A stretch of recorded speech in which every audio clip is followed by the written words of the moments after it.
All right, well, I'm going to go ahead and call this meeting to order.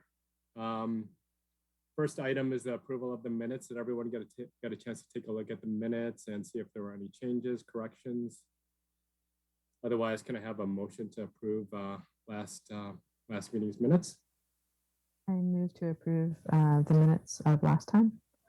Awesome. Can I get a second? A second. Awesome. All approve? All in favor? Aye. Any opposed? All right, minutes approved. Public appearances, I imagine no one else is here. All right, everyone get a chance to take a look at the agenda. Any changes? No? None from staff. Okay. Can we just go ahead and go through the agenda items then? Yep. Wade. Okay. Go ahead, Wade. Yeah, if you did, yeah, so agenda item 5A, I'm gonna hand down a bit here. What did you say? Oh, yeah. Yep, I'm just gonna get to the packet. So this is all in your packet. Hold on here. So yeah, this is probably new to some folks who aren't familiar with city processes, but basically what happens is when things come in terms of decisions for the city, they get initially sent to council for what's called referral, and then council kicks them back out to relevant committees. Relevant committees review these policies or ideas, make recommendations back to council, and then council makes a decision based on their prerogative as well as potential recommendations from those referred committees. So this is a referral to restructure the H&I committee and essentially formalize it as a standing city committee.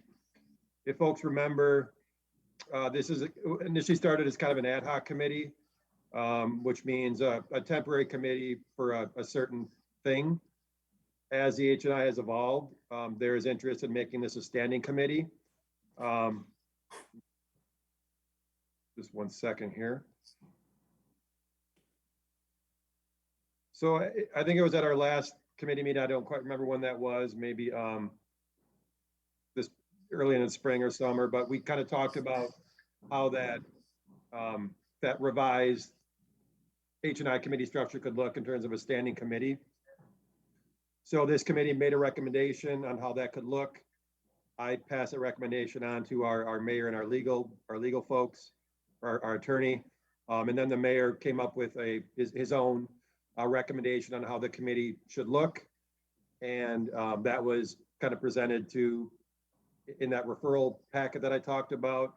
So that's what's being pushed to you guys today for discussion and ultimately recommendation back to the council. So we have a referral sheet, which is kind of just a summary of what's happening, and then ultimately a resolution. Actually, in this case, I believe it's an ordinance that formalizes and standardizes the H&I committee. So again, just big picture, when we talk about changes to the committee, we're talking about moving it from ad hoc, again, temporary, focused on one item, to a standing committee. And we are also talking about adding 2 members to get it up to 7, focusing on all aspects of the H&I, not just the grant program. And then retaining myself or similar planning staff as staff liaison.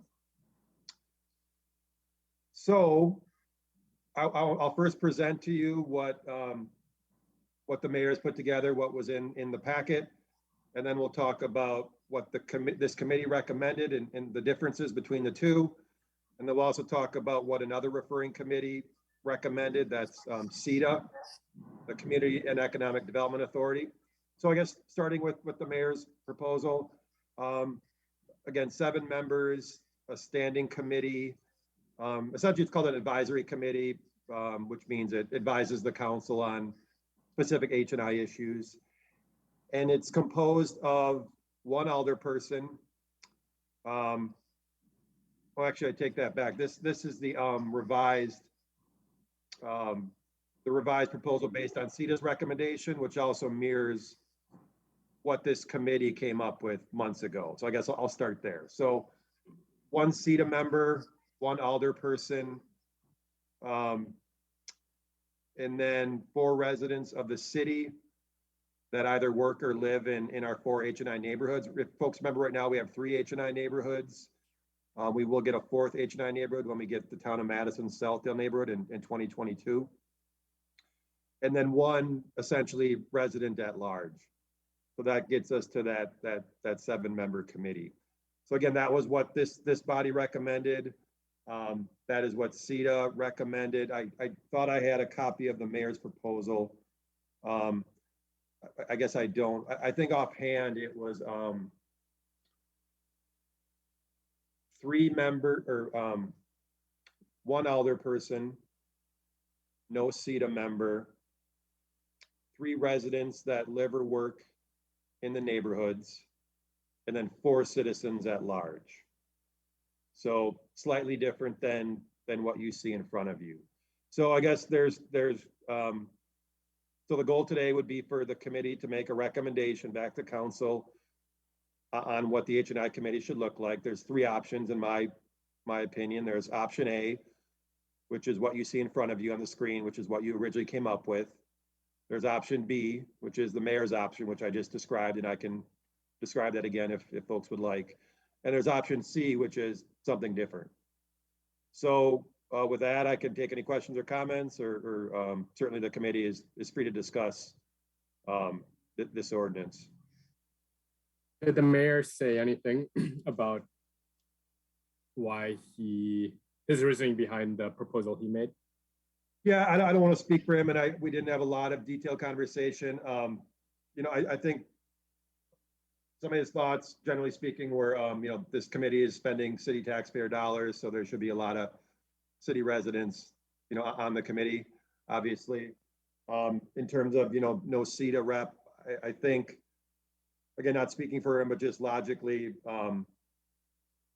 this kind of used to, this committee spun out a little bit out of that CETA committee and those grant funds, which this committee was originally, that was kind of your focus. Those funds originally kind of came from CETA. So there was just kind of that natural CETA connection. I think there still is that connection, you know, but I guess by the letter of the law, we're not a subcommittee of them. So I think maybe his rationale was, if we're not a subcommittee of them and the money is now a little bit more independent and our tasks are a little bit more independent, there may not need to be that CETA connection. So I think, so those are the big changes, you know, no CETA member. And then I think he had three neighborhood reps instead of 4. I don't know the rationale for that. I guess the rationale could be that we don't currently have town of Madison yet. So that might have been a rationale. So what was the total number for the mayor's proposal? it was still 7. So yeah, I'll just summarize again, just the differences so people are clear. So mayor's proposal was no CETA member. Well, let's start this way. So 1 alder person, 3 neighborhood reps that either live or work in the neighborhoods, and then 3 residents at large. I guess I probably said 4 earlier. I meant 3. Is that clear, Nate? Yep, that helps. Thank you. Ryan, can I speak?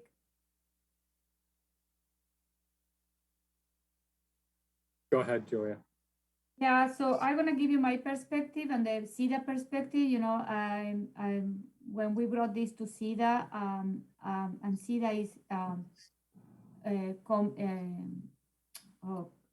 community and economic development. You know what I mean? So I think it's very important that we keep the nexus and connection with CETA, because it's part of their vision as a committee, and also. I know that, you know, we know that CETA was, CETA source funding was what initiated this, grant application. And then the money now is coming from the planning department, not from CETA budget. But I think we need to keep the connection with CETA. We should continue to report to CETA because there are some interaction between the 2 committees. And we also consider that we need to be proactive with the Southdale neighborhood, and starting 2022, start trying to determine, how we can, what are the needs in that neighborhood, and try to find, champions in that area neighborhood that they would like to join CEDA. So when the annexation happened, we already have the infrastructure ready to go. So we shouldn't wait until October 22nd and say, okay, we need to look for a person, we need to determine what are the needs. No, we need to start working before the annexation. And I think this is a very important role for our committee. So this is why we decided to practically, adopt the version that this committee originally put forward, and no the mayor. And if I could just add on to that, just so the committee's clear, so Julia is currently the CEDA rep, and Jay Allen, who I don't believe some of you folks have Never met show yet. up with me. Yeah. He is our Alder rep. So just to be clear on that. And then just one other quick point. So the current language in front of you, and I believe this mirrors the mayor's language as well, is we don't specify neighborhood reps from one each of the neighborhoods. I mean, I think that's a goal, is to have, one neighborhood rep from each of the 4 neighborhoods, but we do leave some wiggle room in there. In the event we couldn't get a rep from a certain neighborhood, we could get 2 reps from a different neighborhood. So. Go ahead, Emily. I had 2 questions. I was wondering, when we change it, if we do change it to a standing committee, would it be still like a member of the community, or would it be an alder person, or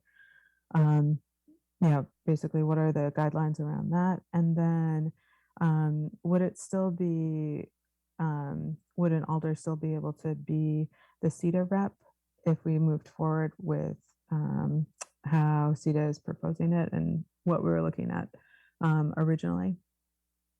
So are you saying, could we get by with one alder that's a member of CEDA, to your second question? Yeah, I'm wondering if it's that, if we go with, I guess, the mayor's proposal, but then if we go with ours, there's 2 alders, is that correct? Well, so back it up. So currently, do 2? Julia is an alder, but the way this because there needs to be, I think, 2 alders on CEDA, but the way this reads is there could be a CEDA member that isn't an alder. Okay, so as of right now, we have 2 alders, but assuming this language is what's passed, we could get a CEDA member that is just a resident of the city and not an alder. Got it. All right, so it's not per force. Okay. Yeah, and I want to mention, because we discussed that at CEDA, because when we were discussing in the CEDA was a proposal someone put on the table, like why the CEDA alder should be in this committee, but so the consensus was no, because what happened is that alder doesn't have the time to be in that committee, or we need to give more flexibility to, you know what I mean? You cannot impose an alder to be in 2 committees when it's elected, you know what I mean? So, and this is why we decided, no, we should have a CEDA member, and CEDA member could be, in this case, because I have been involved with the Healthy Neighborhood Initiative since the inception, and I like, so this is what they appoint me to be here, but it could be, we have also 7 members in CEDA, so it could be one of those, but you know what I mean? So it doesn't have to be another alder. Yeah, I do like that. I do like the idea of maintaining a connection with CEDA. I think that makes a lot of sense to me. In terms of who could chair the new committee, what are the guidelines around that? Yeah, and you cut out when you started talking, Emily. Was that your first question about about chairing? Yeah. So, and just to be clear, I think, whatever manner this committee gets finalized in terms of structure, I think there would be a new appointment of a chair and a vice chair. Ryan, I don't want to speak for you, but I think Ryan probably has some interest in stepping down as chair for some professional reasons. So, I don't think there's any guidelines in terms of who. Well, I guess Julia maybe help me out, but I think traditionally alders aren't chairs of committees. Now, I don't know. Yeah, only for, I think Alder can be chaired for, for the standing committee and for SIDA, Yep, yep. because SIDA is a different, committee. So Julie, would So your if take we- be is even if there's an Alder, even if the CETA rep is an Alder, that Alder shouldn't be a chair of this committee? Is that, okay? So yeah, we would have, potentially some limitations on, extra limitations on chair and vice chair based on, what that CETA member looks like, but again, we have Gotcha. 7 members. So, but we would be becoming a standing committee, correct? So then an alder could be? No, we are not a standing committee, we are regular committee. A standing committee are finance, safety, and personnel. And those committees are only staffed by Alders, no residents. Okay, maybe I'm using the wrong term when I say standing, so Julia, what is the term for like park commission or plan commission? That's not called a standing committee? No, they are not a standing committee, they are regular committees. Okay, so yeah, so we would be, H and I would become a regular committee. Yep, okay. Gotcha. Thank you for the clarification.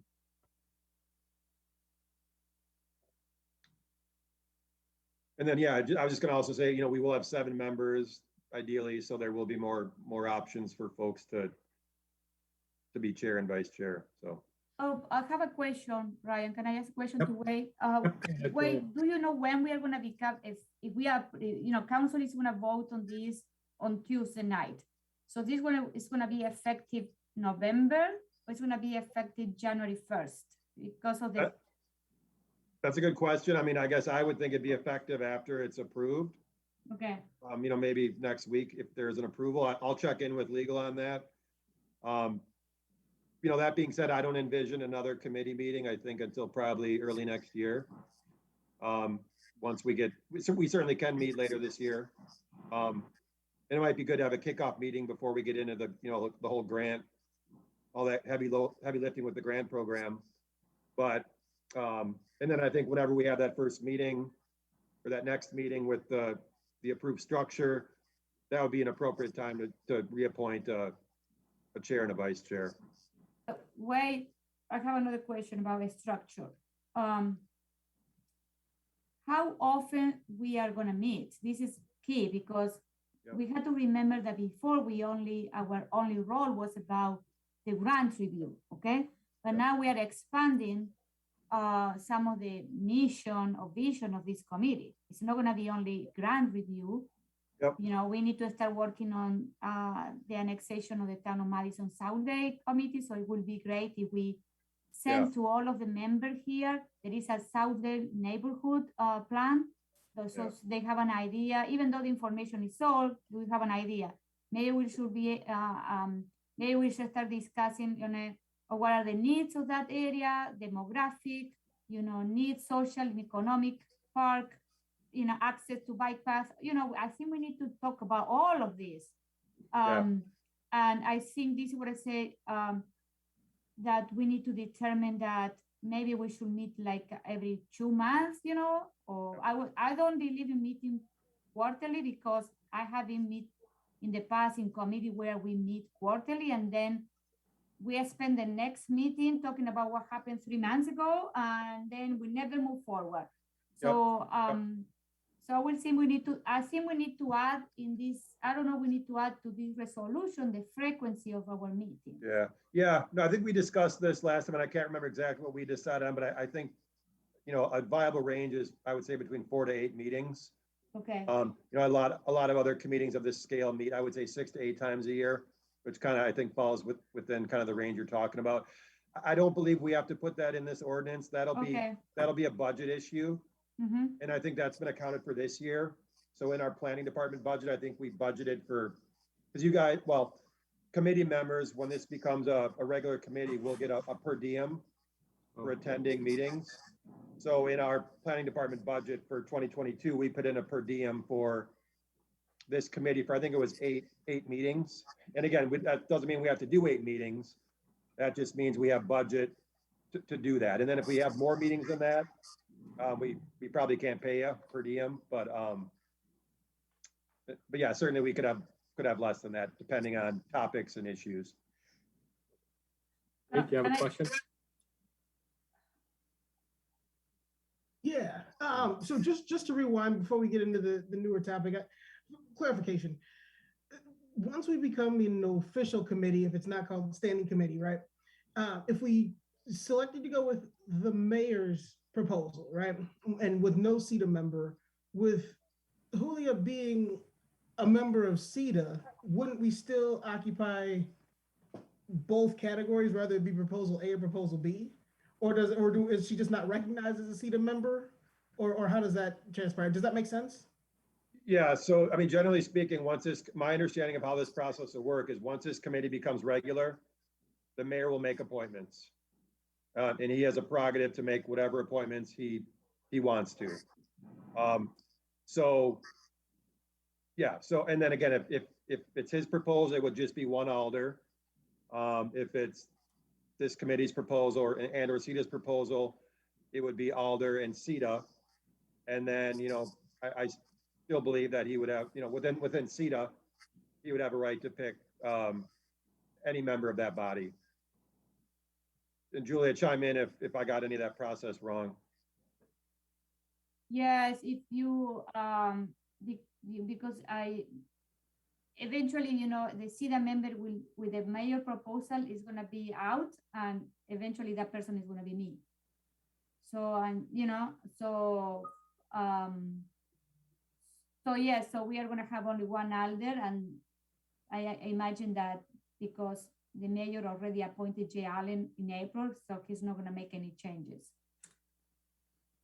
One other thought I just had, I think a relatively minor point, but I believe in this committee's proposal months ago, you also talked about an alder that represents one of the neighborhoods. In neither the mayor's proposal nor CETA's tweaks to that proposal, that alder is not tied to a neighborhood, an H&I neighborhood. So it could be an alder from any part of the city, which I think is actually probably okay. I think that, I would imagine what, as mayors make appointments to this committee, there would be consideration of alders that represent H&I neighborhoods, but it doesn't limit the alder appointment to one that represents the H&I neighborhoods. So is it basically, is your argument so that they can choose like based off of people's schedules? Because my gut is basically saying that it would be great to have someone who's actually in those neighborhoods that really, represents those people, that's fully aware of everything that's going on. Because I was just thinking, like, people in other places, it's like they have an idea, and I don't want to discount that, but I don't think they don't have as much like boots on the ground experience as someone who's actually representing. Yeah. Is there again, a way that we could add like perhaps language that say with a strong preference for, or is it? Yeah, I mean, I think Or you what do guys other can kind of do people think? whatever you want. Yeah. I guess just to the broader point, again, initially, I think instinct, at a gut level, the idea of tying an alder rep to a neighborhood would seem to make sense. But again, as a staff person, I'm not totally hung up on that, because one example would be Julia. She doesn't currently live in an H&I district. Obviously, she knows the issues. She's passionate about them. So, and again, I would think with future appointments by mayors, even if this is kept, the alder designation is kept broad, there would be, I don't know what the mayor's calculus would be in making those appointments, but I would imagine whether or not they represent an H&I neighborhood would probably be part of that calculus. So. But you know what? Wait, after I looking at the two map for the redistricting, and I gonna be part of one of the healthy neighbors, District 2. So. Yep. This is Oh, good, we great. can keep you. Any other thoughts or questions for Wade? Can I add a comment? Yeah. I will agree, with Emily about that. The preference should be an alder that, I agree that it should represent one of the neighborhood, because that person live in the area, so they know more about the issue. You know what I mean? So that one, it makes sense, but I agree with you also way that maybe you have another elder that doesn't live in the area, but for some reason is connected to the area and understand the issue, and you know what I mean. But I Yeah, don't know. no, and now that I think about it, Emily, this is ordinance language, which is law. So, I don't think, so it's either, shall or will. May, might not fit with this, meaning, I know you mentioned, like, could we put in language for preference of alders? So that might not fit legally with this ordinance framework, but if the committee feels strongly about some may, or, may consider, we could explore that language, yeah. Does that When make we sense? say committee encourages mayor to strongly consider. Yeah, that's where.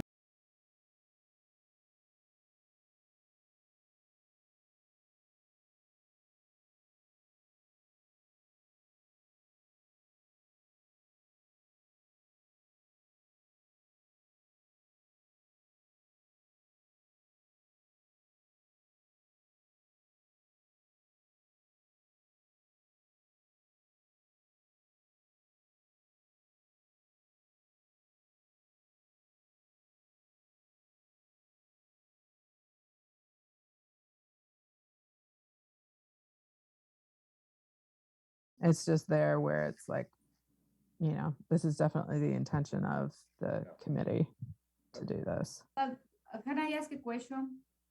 Wait, Sure, go ahead. you are you are also the staff representing in the ag committee. So in the ag committee, there is an extra language that some of the members should be for specific areas, isn't it? Yeah, no, that is a good example. And that's kind of when I was coming up with ideas on what this committee could look like. I use that as a reference, because yeah, that committee. So for folks that don't know, we have a lot of rural land in the city, and we have like an ag focused committee, and committee membership parameters for certain members talk about, well, basically they say the alder must come from District 4, which is where all our rural lands are. And it also says one of the members shall be a citizen at large from the rural area, like a farmer or whatever. So yeah, it's very similar to what this committee in terms of a geographical focus, and then also having committee members that reflect that geographical focus. Yep. And is there only one alder on that committee? Yeah, but I guess a difference there, like, yes, one alder, and then it's technically a subcommittee to the plan commission, Mm-hmm. which again, this committee will not be. So we have one plan commission member on there as well, Mm-hmm. which I think also might have some geographical requirements from, or maybe not, I can't remember. I forget where he lives. Yeah. Ed does live in the rural areas, but I can't Okay. remember if that's, he was put on there because he has the expertise, or if it was required that the plan commission rep comes from, a rural part of the city. And also I think there are other committees that they need to have other members. I think transportation has a member from public works sitting on the committee. You know what I mean? Yeah. So you're saying committees that yeah. require membership Yeah. from other committees. Yeah. So this is what I think we are not doing anything wrong here. We say we need to have a CEDA member here. You know what I mean? And because there are other committees that they have that present from other, a member from other committees. So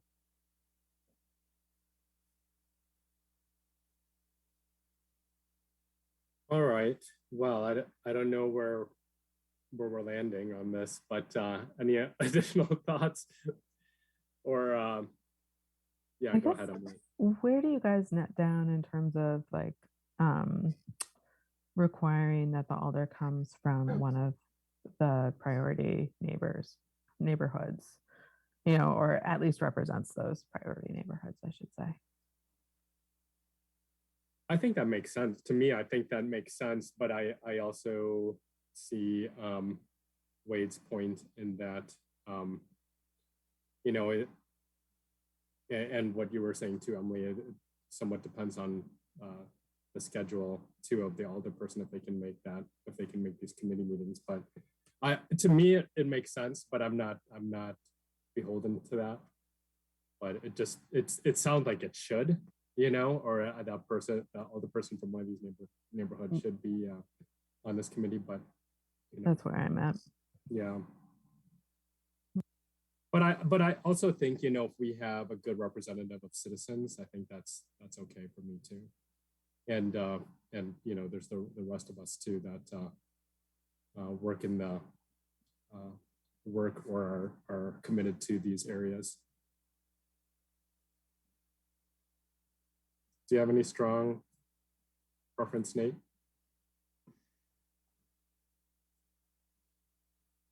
I'm still on the fence. Like, I mean, they're both, they're so similar in my eyes. And I really think, choose ours carefully here. Yeah. I can't remember which one was A and which one was B, but on my screen, I happen to be more maybe previous to where I like having the seat amendment. I do like that. And I'm okay with the 4 residents side of it. I don't, I can see it going both ways. I can see it working out both ways. But I want to make sure whichever direction, whether it be A and B, and I know this is going to sound weird, but I want to make sure the direction in which that is selected and that is actually passed is doing it for the right reasons. So I understand, you know, Emily's point, which was a phenomenal point, to try to see if we can get somebody that's boots on the ground. So yeah, let me hang on the fence for a minute. Let me you know, yeah, I'm kind of feeling that same way. I like our proposal, to be honest, with in terms of you know, I like to see the member and the 4 residents. But yeah, I go back and forth on the Alder piece. I hope that the mayor would appoint someone that would have a connection or would that be committed to these neighborhoods. But I guess, you know, you never know. But yeah, I could go either way. I could go either way on that. But I also, you know, like as Wade was mentioning too, you know, I don't know what the language would be if we put that forward. I don't know how we would phrase it. Well, I think if we wanted to like follow and Wade, correct me if I'm wrong, but if we wanted to follow the Ag and Rural Committee, we could say that they must come from, you know, one of the districts that represents one of the neighborhoods. Yeah, I mean, I think there's 3 options. There's a must, option A. There's a should consider. There's an option B, and option C would be no, doesn't have to consider or doesn't mandate anything. So that's how I see the three options. Can I say something? Yeah, I am in the website, the city website, and I am in the Ag and Rural Committee, and it said that composition. The Agricultural and Rural Affairs Committee shall have 7 members, 1 Alder person from the District 4, that is a rural district, or whichever district contains the most rural residents. 1 Plan Commission member from District 4, so even is more hearing, or whichever district contains the most rural residents. 2 city farmers, is very specific, 1 resident who reside outside the urban service area, and 2 residents at large. So, you know, this committee, the language is very, I would say, restricted. Yep.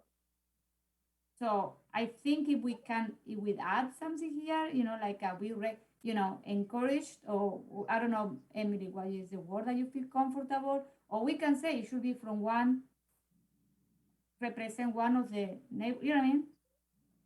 Yeah, if we And said, and I was that's why, gonna say, just one quick point, I think this ordinance language isn't about the decision-making. It isn't about considering the decision-making process for appointing alders. It's about requirements. So I just don't think we put, I think, in my opinion, I think it either has to be, like Julia just read, someone from a neighborhood or not. I don't think there's any, in my opinion, room in this language for the mayor's thought process. Does that make sense? Because I just don't know how, is that making sense to people, what I just said? Oh, it's either all or Okay. nothing, right? okay.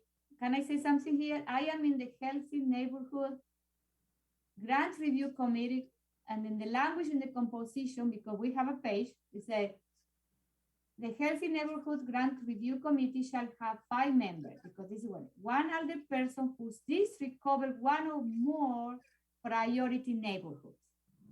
It's there Right. already. So it's there, yeah. Yeah. But I don't know if we need to put it back in the, in the. Well, but just to be clear, that was for the ad hoc committee. Yeah.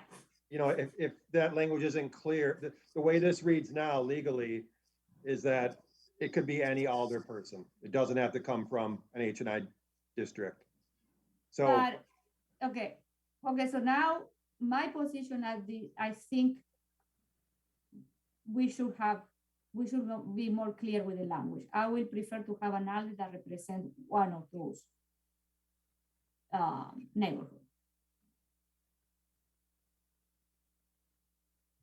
Yeah, I would too. Or like, I think we want to give a little bit more wiggle room. We could say like, or, works in a professional capacity in one of those neighborhoods. But I think there's really something to be said for a committee that, someone with boots on the ground who's like invested in the committee, and it's really like, more like grassroots in a way that's coming from the community itself, rather than, a bunch of people coming in and just kind of like imposing their, very, Right. altruistic thoughts on it, like not knocking that, but. So something else to think about, it just kind of came to me as you're talking, Emily. So assuming the redistricting maps, which we're currently working on as a city, get approved, basically as currently presented in draft form, there will be 6 of the 8 alders that represent H&I neighborhoods, including the new town of Madison South neighborhood. So only District 4, if the current maps hold, which is 2 alders, would not be eligible to be a rep on this committee if you guys put that requirement in. Well, then I think all the more reason to kind of put it in is because it's between all those people, there's got to be someone who can take on that responsibility, who has, has a vested interest in that community and is more boots on the ground. And then just another quick point, full disclosure, 10 years from now, we will redistrict again. Yep. That could look different. So then you might have a more limited alder pool to choose from, but yeah, just again, that's 10 years off. It's just whatever. Yeah. Yeah. And I think at that point, is there a potential for them or for Fitchburg to look at the ordinance and see if it still is applicable or not? I mean, can they? There's always opportunity to change. Yeah. Any law we have. So, yeah. Yeah. But I guess, broader point is just, really think about the future. This isn't just for today. This is for, for a lot of years. And obviously we can change ordinances, but, to the degree we can create policy Not do that. Yeah. Exactly. Yep. Yeah. So Wade, we would just be recommending, but then, okay. I say we just go ahead and put that in, should be from, and see what we need to. So in order to do, maybe Emily, you need to amend what we have in front of us to add that language. So just, okay. If you guys want to ultimately make a motion, you could just say something to the effect of, one alder person that represents an H&I neighborhood, something like that. put that motion in, Emily? Sure. So I motion to approve. So it's the ordinance in the packet, right? I would say approve as, presented by staff Okay, approve as, with the additional change you've been talking about. got it. I motion to approve ordinance 2021-0-14 as written out by staff in the packet with the amendment of the alder must come from a district that represents one of the H&I neighborhoods. No, I'll go ahead and second that. All in favor? Actually, if Aye. you want to, Oh, any discussion on that or, yeah. oh, any further discussion on it? I'm good. Yeah. Nate, how are you doing? Okay. Doing good. One question on that motion, the verbiage come from, are we also including work for that? Or are you saying come from as in must reside in? In my opinion, in Alder, I think a residency requirement is completely, if we try to find an Alder that works in the district, that could be a real struggle. Okay. Yeah. That any other thoughts? Discussion? All right, all in favor?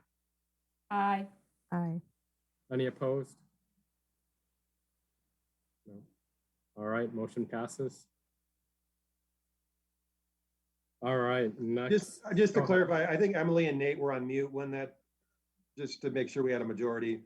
Oh, aye. Yeah. Okay. Aye. Okay. Thank you. All right, next on the agenda, Wade. Yeah, so I guess this is an example of kind of the committee broadly kind of expanding in the scope of what you look at. So in front of you, next on the agenda is something I've been working on. I think folks are probably generally familiar with this, but there is discussion and budgeting currently in the city to explore development of what I'll call a teen center facility in one of our H&I neighborhoods, our Verona Road neighborhood. So the first step in that process will be to engage with the community to figure out kind of the needs and wants in the neighborhood and what that facility could ultimately look like. So we did put out an RFP months ago to seek consultants to provide services for community engagement for a teen center facility.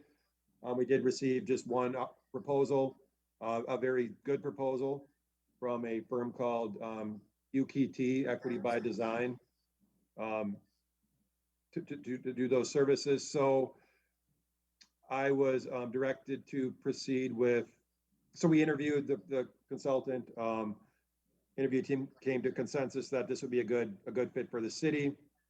So I was then directed to prepare a draft contract with this consultant. And then ultimately that contract would get approved by council before we begin the work with that consultant. But prior to that, again, it goes through the referral process.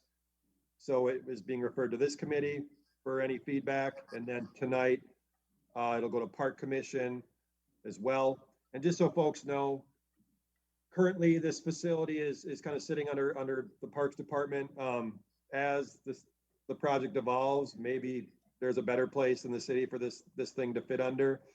But, we're a growing city, we're 30,000. We have kind of I'll call it more of a small town departmental structure. As we grow, that departmental structure might change a little bit, and facilities like this and the hub, which are currently housed under Parks, might go somewhere else. But as of now, it's kind of under Parks Commission. And then as the H&I committee gets formalized, you guys, or that committee, will play a huge role in that project as well. So with all that background, I do have a draft contract that I've been working on that was in your packet. So we've got about $31,000 to work with this consultant, UKT. Again, I do want to point out there is a draft contract in your packet. Apparently that's the wrong contract template. I was recently informed of that by legal. So I have a very similar contract. It's kind of more of like a construction consultant contract. So I do have a more appropriate template that I'm plugging everything back into. There is no substantive changes between the contract in your packet and the one I'm currently working on. But I just want the committee to be aware that I have to kind of make that template or contract template change. So there's just a lot of paperwork in here that city processes, what we call pre-approval. And then, yeah, again, here's the contract. It will look slightly different when it gets approved, reflecting a template that is more appropriate to these kinds of services. But all this, the scope of work, which is identified in Exhibit A, will remain as is. The money, the amount to go to the consultant will remain as is. So with that, again, this would be a recommendation to the council to approve or deny or modify this contract.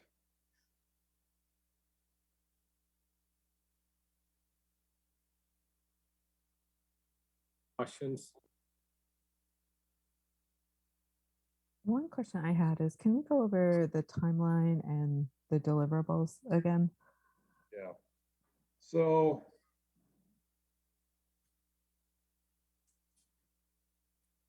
trying to figure out where the best. I mean, I guess this is probably this table is probably the best. So yeah, they'll start it later this year, and then really focus on kind of outreach. And things may change with COVID, but I think the consultant that's doing this work is very experienced in this area, very experienced in this region. I think really knows the emerging trends and those sorts of things as it relates to public engagement. So they'll be doing a lot of that engagement, getting feedback on, again, needs and wants, desires of the neighborhood. And then, focus groups, surveys, public meetings, one-on-ones, all sorts of, again, engagement avenues. And then I think they'll come up with, kind of concepts, overriding themes of what they're hearing, deficiencies, assets, what this teen center facility could look like, or what it would need to really meet the needs of the neighborhood. And then presentation, I think of some of these kind of draft final deliverables in a report form, both to the public and to probably to this body, our council, CETA, groups like that, Parks Commission, and then ultimately tweaking the draft report based on feedback and then producing a final report. And I just want to go back and see, and I guess this is just more detail on that, meetings and surveys and focus groups. We do also have a real kind of a niche opportunity to engage with youth. We have some money set aside for that. So that'll be, I think, a really cool thing. Obviously, if this is a teen facility, we want to hear directly from youth. So yeah, that's I guess kind of a ballpark. I don't have a ton of detail on it. That's the consultants got all that kind of in their scope of work. But yeah, I feel really good about the process and this firm and ultimately what the city will get for the money. So Thank you. Yeah, it's really good. I can make a comment. Yep, go ahead. I think, as you know, I was one of the co-sponsors for this project with Joe Maldonado, Alder Joe Maldonado. So this is a great, the council told us that we need to have, a feasibility study before we can build it, okay? So this one is the first step. And I think, Equity by Design is a company, you look in the package that they are also working with the city of Madison in other projects. I had the opportunity to work with this person in the past when I was running a not-for-profit. So it's a professional group of people behind this company. They know the area. Even the CEO live very close to the Verona area. So so I think I am fully support, and I think this is great. That and I think something that this is very important to move forward, and I would like for all your support on this. I agree. I like where we're at. I really like where we're at with this, and I was really happy with their proposal, and I like you, Julia. I feel really strongly about their work and their ability to do this and to take this on. So yeah, I'm happy with moving this forward.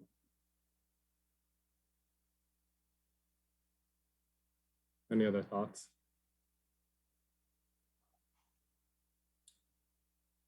So we need a motion to just put this forward. Is that it? Just this? Yeah, something like a motion to recommend approval of the contract as presented by staff or as in the packet. Yep. Anyone want to make that motion? I would like to make a motion to approve.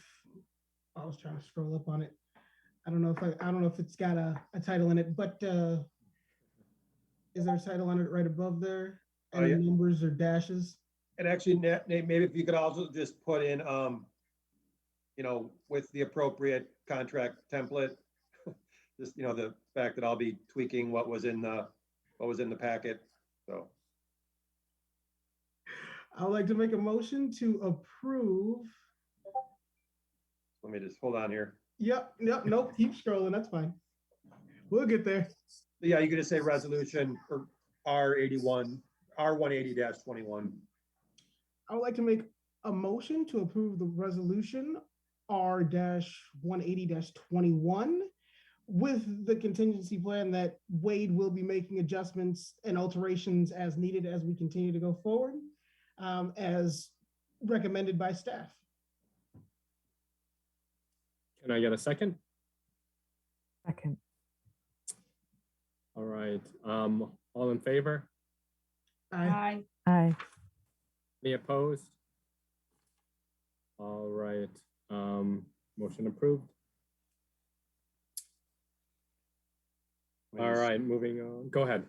I was gonna see where we're at. Yep, go ahead. The 2021 grant program update. Yeah, I don't have a ton of info here. Again, I think we've got the grant program in pretty good shape. Years back, we made some more substantive changes that I felt I needed council approval on and this body's review on. Now we're at a point where it's just more administrative tweakings of documents and processes. One big thing I'm working on is trying to get an online app. No promises, but I have been talking with our IT people about doing that this year, and that's my goal. I have been sidetracked lately with other work, but I think if we get there this year, it'll be an improvement for myself, for you guys as reviewers, and also for applicants. So I'll continue to work on that. Other updates, I think.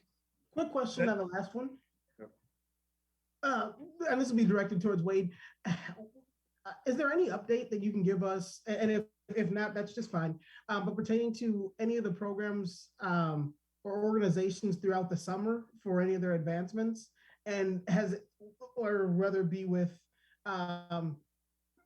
any of the navigators, were they ever able to stop out to see any of the programs come into fruition, or how's that stuff going? Yeah, I can just give you kind of a 2-minute overview. I'm not prepared to talk in detail about all the projects. I'm actually right now doing kind of mid-year check-ins. Okay, no problem.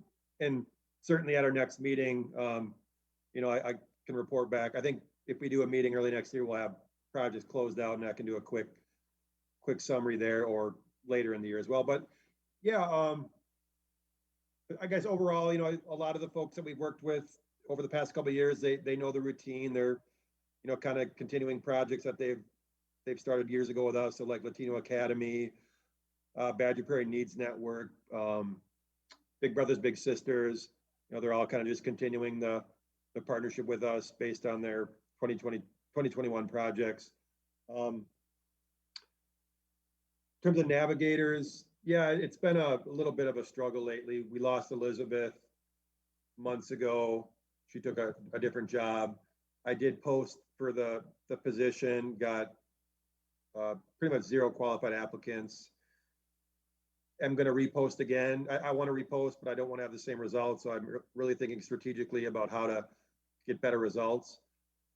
So I've been working with partners to really find target audiences for that position. And actually next week, or maybe 2 weeks, we're going to do a little Facebook Live job fair with Latino Academy of Workforce Development and to publicize that open Navigator position.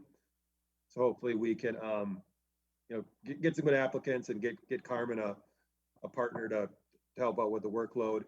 In terms of what Carmen's been up to, yeah, she has been connecting with some of the grant projects, the new bridge project, the senior center project. I feel like there's another one that I'm missing out on.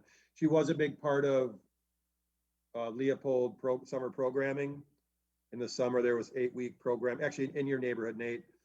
So she was working with City of Madison to pull off some programming up there. We are currently in discussions with Little John's, who is one of our 2021 grant recipients, about some community events over in that neighborhood. I think time's getting a little short with fall coming upon us, but I think Little John's will be a really good partner moving forward. So I think we've, again, been discussing some potential opportunities for Navigator collaboration over there as well. And then, yeah, Carmen continues to partner with Leopold School, food pantry support, general support. So yeah, again, I would categorize the Navigator program as a work in progress.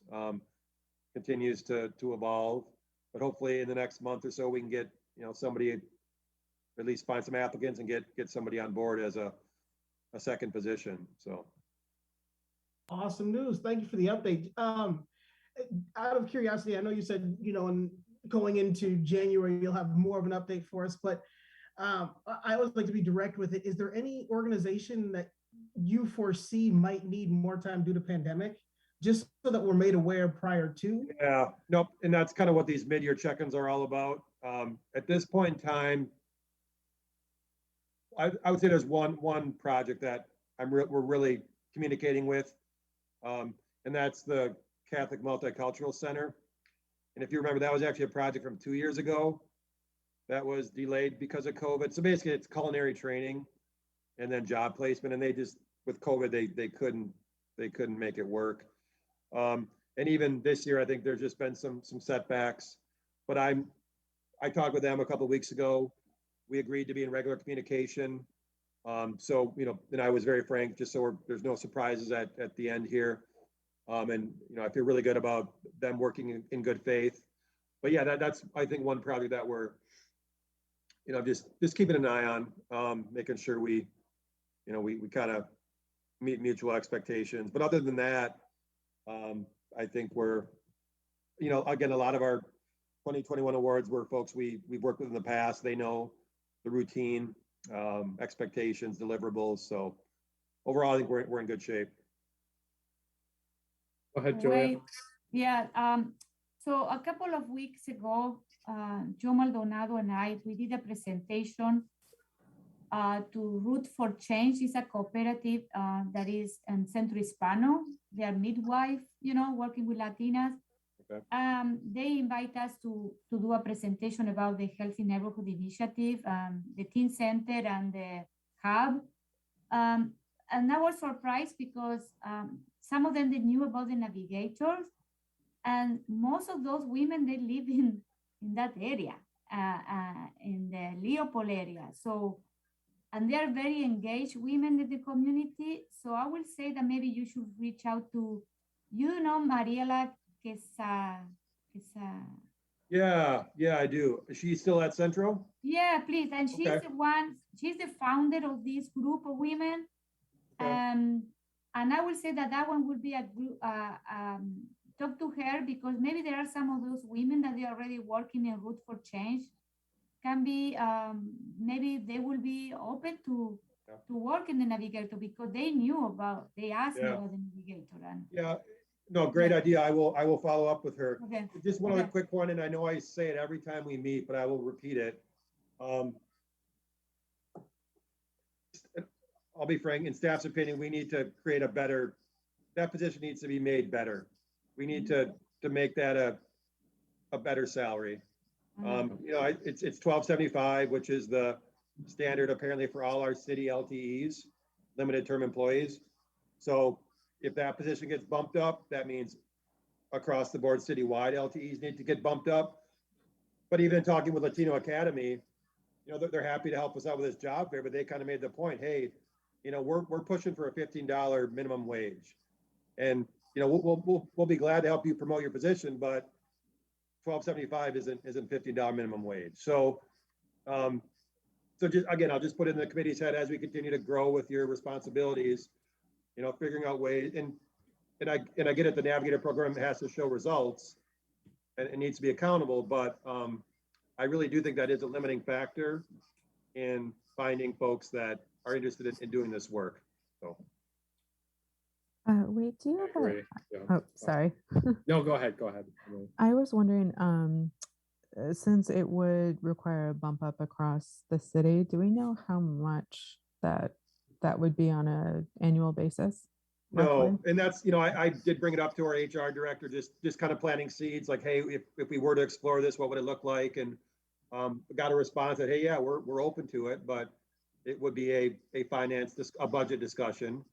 You know, we're closing the window on the budget this year, but certainly if there is an interest next year in the committee making that proposal to whoever, or at least exploring that or getting some numbers, you know, I can start that work. So. Okay, I want to make a comment. The budget is not already closed. Alders, we have the opportunity to put amendment. Our deadline is October 14. The issue is that, you know, the budget is very, you know, we don't have too much room, but in order to bring new stuff, we need to remove stuff. And, you know, you know, there are always opportunity to find things that we can delay or we shouldn't fund, you know what I mean? So I am willing to bring a proposal, you know, if I know how much is the annual change. Yeah. Most of the money, this one is a grant from Dane County, isn't it? All of it is. Yep. All of it is. Yep. So my question is, if we try to increase to, you know, $15 an hour, the rest, the money that is not covered in the grant is had to be absorbed by the city budget. Well, here's the issue. I mean, first of all, Julie, I appreciate that thought, but here's the issue. So right now, in my opinion, we could bump up the navigators to $15 an hour and still have all that money covered by the city grant or by the county grant. Okay. Just because they haven't worked, traditionally we haven't used all that county money. That just hasn't, but the issue is if we bump, even though it's a county program, county money, I've been told that if we bump, they are considered city employees, they're LTEs. So if we bump them up as city LTEs to $15 an hour, that means every single LTE within our city needs to be bumped up, you know, parks workers. And I'm not saying, and to be honest, I've had discussions with other staff that oversee limited LTEs, and they're also in agreement that we need to make wages more attractive to get people and retain them. But to me, this will have a ripple effect where, and also I would like to be a little bit more strategic in creating a staff rationale. You know, more accountability in the Navigator program means more money for them. You know what I mean? So I would like to continue this discussion for next year's budget. I'm fine with waiting, you know, for next year. Okay, so I have another comment about an update. So you know that we had $11,000 left in the Fitchburg fund. Yep. So, but we cannot use it for anything because council hasn't approved that, how to use it. My understanding was so first thing I'll have to do is I'll have to do a budget carryover request, which will be due like in February. And there'll probably be some other grant funds, remaining grant funds that weren't used that I'll package together. And I assume that will get approved. But in the carryover request, I will be clear that the money is to be used in 2022 for the grant program, focusing on a project about equity in youth education. So, I think it's still, I don't see any roadblocks to it not being used. I mean, But but, I can put an amendment in the budget. I can do it. okay. I can don't know, talk to is it, Misty. Yeah, I don't know if- I think I can do it. I don't know, I guess what I'm getting is, I don't know if it's needed. Maybe it is, but, it was Wait, in- if we I can do it in the budget, we do it in the budget, believe me, Okay. okay? Nope, that's fine. Yep. And I can talk to you off record about how, if, you know. how But just so can- people, yeah, and that's maybe a good segue. So, and just so folks know, I've got another committee meeting at 3, and I got to do some prep for that. So if Yeah. we could wrap up by 1 o'clock, is that reasonable? fine. I just have about 5 minutes left for my stuff. So I think the committee proposed $75,000 for grant program for next year. The mayor did release his draft budget a couple weeks ago. He put in 63 grand, which was, I think, what was allocated last year. I do also want to point out that the $11,000 that we have remaining, that if precedent holds, that would be carried over. So that gets us up to 74,000. And then I don't have the exact numbers yet, but I think there will be probably some funds that won't be claimed. Maybe a few $1,000s, or let's say $5,000-ish. Could be more, could be less. Don't hold me to that number. But kind of what I'm getting at is, you know, best case scenario, we will be at a level of funding that we were at last year. Well, I guess a little bit less, but I think we'll probably get right around that 75 with a few other add-ons. So, and again, that could be amended. So the mayor proposes his budget, and then council can propose amendments, and then those amendments get voted on. So alders could create amendments that bring that 75 grand standalone with no carryovers back as a proposal, and that could get voted on as well. So, but I guess the good news is there wasn't a cut, you know, status quo. So, Were you going to say something? Yeah, I am surprised because we have money for many, many other things, but you know, to invest in people, we don't have. So this is my personal comment. I want to bring forward an amendment to increase the fund for the Healthy Neighborhood Initiative. So, you know. Okay. Thank you, Julia. Any other comments? just, I guess Who's one that? last one. I guess, you know, again, I think I don't foresee the need for another meeting this year at this point in time. So I think just kind of like our normal schedule, we'll probably meet. You know, I'll start the application cycle early next year, depending on the amount of funds we get. And I think our next meeting could probably be a review of applications and making funding awards. Certainly if the committee wants to meet before then, just to kind of, you know, get our feet on the ground with our new structure, we could do that. So potentially either a late year meeting and then an early year meeting, or just one early year meeting next year. So Question about that then. Once these recommendations get sent back and mayor and party review, when is the decision made and when will we know updates on how we're going to proceed forward? Are we going to have to wait all the way until our next time that we gather this year, whether it was A, B, or if we need to come back to the round table and select a C? Or I just don't know conversations that happen, you know, without it. Just curious. talking about the committee structure that we discussed, Nate? Yeah, right? that's exactly it. Committee structure and then if things move faster than that, would we get an opportunity prior to us all sitting down to be able to meet this new Alder, et cetera, things of that nature, just so we're not blindsided. Maybe, can we hold that to, like, maybe one of the last, like, the announcements where we set the next meeting date? And I'll give you a quick overview of all that, and then you guys can decide when you want to meet next. Perfect. Yep. Sounds So- good.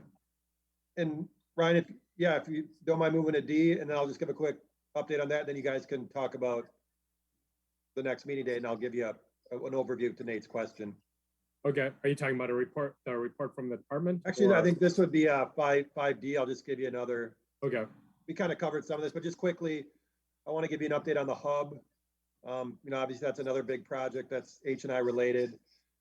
after months of negotiation, we did get a final design contract approved, well, agreed upon with our consultant, as well as approved by our council. So we've got a good chunk of change, over $250,000, to create final design, construction level documents for phase one of the hub, which is the north side of Traceway Drive, kind of that park space. So that's a big deal. I mean, that was a lot of, I mean, literally years of work. You know, we're not there yet, but now, you know, we're really starting that final design. The goal would be to get those documents done by early next year. And we're going to get some feedback engagement over the next couple months, get that final design set, and then we would put them out for, put the documents out for what's called construction bidding. And then construction companies would bid on the project, give us a price, and then they would build. And the goal is by fall, late next year, to have a good chunk of that phase one up and running, and, you know, a park space for that neighborhood as well as the broader community. So. Go ahead, Julia. Yes, and also I know that you guys send a lot of grants, and I can see, I was reading the newspaper on Sunday, and I know that we are kind of like a finalist with the Dane County CDBG. So we're, you know, for $100,000. So what about, you can give us an update of the grant? Do you have any result? Yeah, I think it was either four grants I submitted? Not very successful, to be honest. CDBG was the only one that we got a partial award. Well, I don't think it's final yet, but as of now, there is a recommendation of $100,000 to go to our project. You know, I think some of the other grants, to be honest, they were kind of last minute efforts to apply for. We applied for some federal funding that I wasn't confident that we would get, and we didn't. The DNR project, I thought we might get some funding. I think the drawback there was it's a really urban project, and they seem to, you know, we don't have these, it's not next to a 50-acre wetland or, you know, those sorts of things. So we didn't get money there. CDBG, we asked for, I think, $400,000. They're tentatively offering 100. But, you know, again, we'll continue to seek out opportunities. We have been talking with Saris, the bike company, about them being a big part of planning and developing our bike feature at the hub. And if we're able to make that, and I'm going to talk with those folks next week to talk next steps. But certainly if, you know, I think there could be some corporate philanthropy there, you know, in terms of bringing money to the hub project. I thought there was one more opportunity there. You know, yeah, I will just continue to seek out opportunities for grants, but, you know, at this point we haven't received a lot of outside funding. So wait, I think other way to find funding is there are some big foundations. Okay. Maybe we can also apply there. I can do some research, you know, the one that I know that they invest in this type of amenities.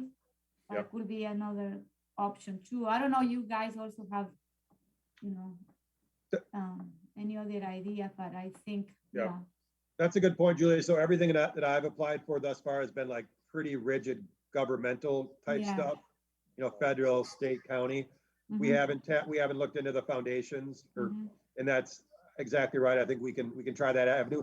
And those, you know, those projects are a little bit more, I'll call it more of I think they're more of a qualitative evaluation. You know, the feds, the state and the county, it's strict numbers, you know, and they've got to, if it's very qualitative. I think some of these foundations might see the bigger picture of what we're doing and understand that, hey, this project is deserving. So, yeah. Okay. Any other questions for Wade? Not a question, but it's just sounds so exciting to like hear it moving forward, and I just can't wait to see it like come to life and celebrate with you guys. So obviously I don't have any kids, and obviously I'm not capable of literally having a kid, but someone compared this kind of project to giving birth, so, or- There you go. Uh, Yeah, it's your baby. exactly, yeah. Yeah. So, Yeah. Yeah. but no, it's been It's up exciting. and down, but, we're getting there, so. Yeah. Yeah. It's exciting. Awesome. Are we ready to move on to the report from the department? And I've got nothing, so under 7, we can just talk about the next committee meeting date and get to some of Nate's questions. Okay. Yeah. So I was just gonna, yeah, basically say, to Nate's questions, again, I will check with our legal, our city attorney, but this will go back to council in terms of committee structure next Tuesday, and they will make a definitive vote. So the committee will be a regular committee in some form, and we'll know, next Tuesday night. In terms of when it actually takes effect, that's a question I'll ask. It could either take effect that night, when they make the motion or whatever, or I guess maybe next first of the year. So as soon as I know that answer, I will relay that to this committee. And then I guess the question is, we could set a tentative meeting date now for later this year or early next. Or, you could wait for that information from me and when you become a regular committee, and then, we could set a meeting date, over email. So I guess first off, Nate, does that answer your question? Yes, it does. Thank you. So yeah, I'll let the committee, decide on what you want to do in terms of next meeting date. Any thoughts? Go ahead, Emily. Do we have a sense of when like the composition would start to change? Like, because the mayor would have to appoint people, right? And like Yeah, when good they would point. be approved and all Yeah, that good stuff. point. Yeah, that's why I don't have any idea. I would think, he would work on appointments probably the next couple months. So yeah, maybe, at the earliest, a December meeting. At the latest, early next year meeting.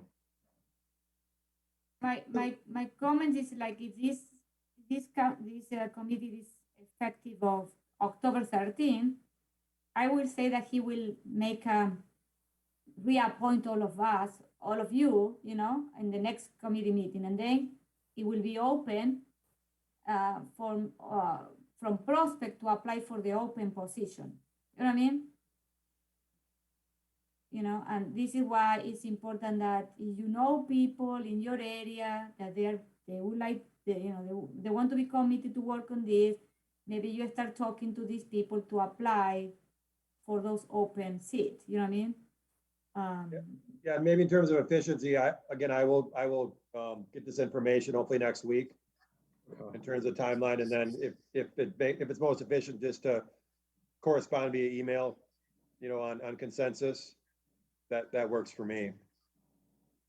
I think that makes sense. That makes sense for me. Does it work for everyone else? Me too. Work. Yeah. Yep, I'm on board with that. Okay.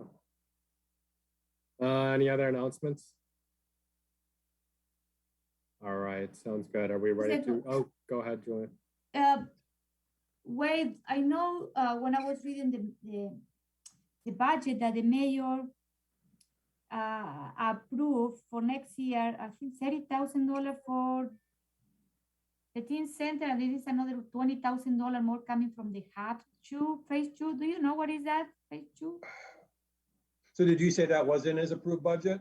Yeah, it was coming in the budget. Okay, like good. that. I didn't have a chance to check that. So what happened was, and I'll just try to say this quickly. So in our final design contract, which I just mentioned, we had framed it as not just phase 1 final design, but refining the concept, the phase 2 concept, which is the South Side Community Center, because there's some moving parts there that, phase 1 and phase 2 are connected. And we thought if we're getting to the point of final design with phase 1, we need to really refine phase 2 concept to make sure whenever we get to final design for phase 2, that everything's tied together. So there were some technical issues where technically in this contract for phase 1, we couldn't do phase 2 stuff. And I think that was tied to like where the funds were coming from and how they could be used. So we had to take that phase 2 concept refinement, which was budgeted at about 20 grand in this draft contract. We had to take that out of there. But then said, hey, could we get 20 grand in next year's budget to kind of finalize that phase 2? And I think if that gets approved, what probably will happen is we will create an addendum to this phase 1 final design contract to get that phase 2 concept refinement in there. And then everything's still, we still get to the same goal we wanted to get to initially. It's just more paperwork and a little bit more time. So does that make sense?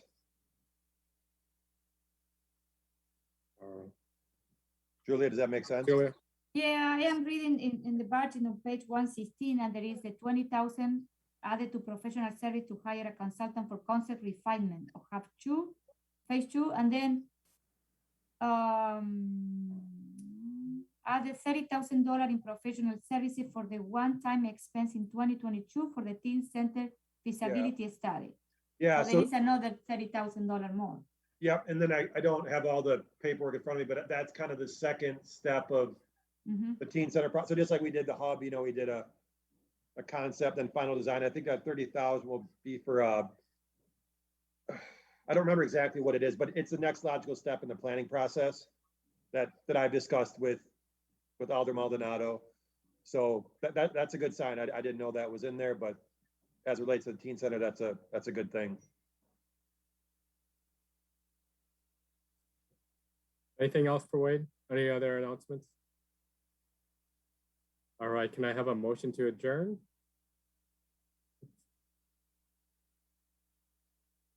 No, I guess we're stuck, guys. I gotta go, come on.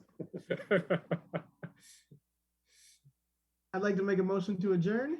Awesome, thanks, Nate. You gonna get a second? Second. Thanks, Emily. All right, all in favor? Aye. All right, see you, everybody. Bye, Thanks. guys. All right, we'll see you.